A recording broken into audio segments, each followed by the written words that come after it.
You're listening to the Monday Market Highlights brought to you by Milford.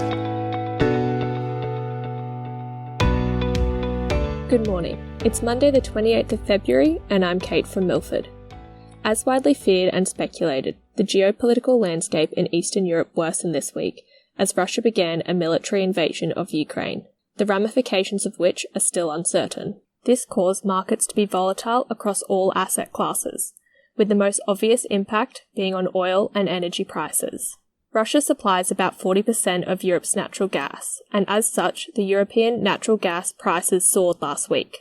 Crude oil prices surged to just over $100 per barrel on Thursday, the highest level since 2014. Oil did retrace some of this, settling just above $90 per barrel at the end of last week. US President Joe Biden announced the US would release more crude oil from its strategic reserves in hopes to alleviate some pricing pressure. Gold prices also surged above $1,096 per ounce, given gold is considered a safe haven for investors, and hence is attractive in uncertain times. Following the news on Thursday, the Nasdaq experienced a large intraday move after being down 3.4% early in the session and finishing up 3.3%. Friday's session saw most indices on the back foot again, with the Dow, S&P 500 and Nasdaq all off by about 0.8% in the morning, but all climbed throughout the day and closed up between 1.5 and 2.5%. Staying in the US, the core PCE price index print for January was 5.2%, which was 0.1% above expectations. This is the preferred measure of inflation for the Federal Reserve and is another data point that suggests inflation is a lot stickier than many market participants anticipated. Moving closer to home, the RBNZ hiked their cash rate by 25 basis points, bringing it to 1%.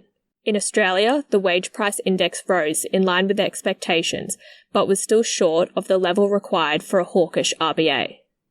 Interestingly, total wages, including bonuses, was strong, indicating companies are likely paying bonuses to attract and retain staff, further evidence of a tight labour market. Turning to equity news, it was another busy week in reporting season, with 95% of ASX companies having now reported results for the December half.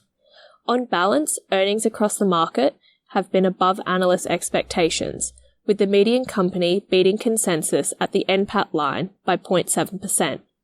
This has been largely driven by the financials and energy sectors. Beats have outnumbered misses by a ratio of 4-3, despite the complex operating environment many companies have faced during the reporting period. Supply chain and labour constraints have been the prominent headwinds called out. Rio Tinto reported record annual profit, with underlying earnings up 72% year-on-year, driven by strong metal prices. They also declared a big dividend of $10.40 per share, up 87% versus the PCP. This is a full-year dividend payment of $16.8 billion, the second largest dividend recorded in the FTSE ever. Block, previously called Square, who earlier this year completed the acquisition of Afterpay, reported gross profit of $1.18 billion, up 47% year-on-year. This was an approximate 2.5% beat to consensus.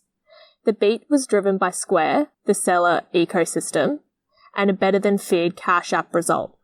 The Outlook commentary suggests both Cash App and Square gross profit to increase sequentially each quarter, driven by favourable comps, new products, international expansion, and select pricing adjustments. The better-than-expected result and Outlook commentary drove a meaningful rally in the share price, closing up 32.5% on Friday.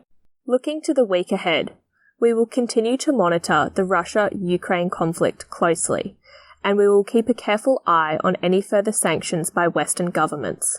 We also have the final day of Australian reporting season today, with the remaining 5% of companies due to report their half or full year results. It is a relatively quiet week ahead with regards to specific economic news. In Australia, the RBA press conference will be held on Tuesday to announce their decision on the official interest rate, which is expected to remain unchanged at 0.1%. Finally, we can expect the euro area inflation rate print for February, where inflation is forecast to rise by 0.1%. Thanks for listening, and we'll see you next week.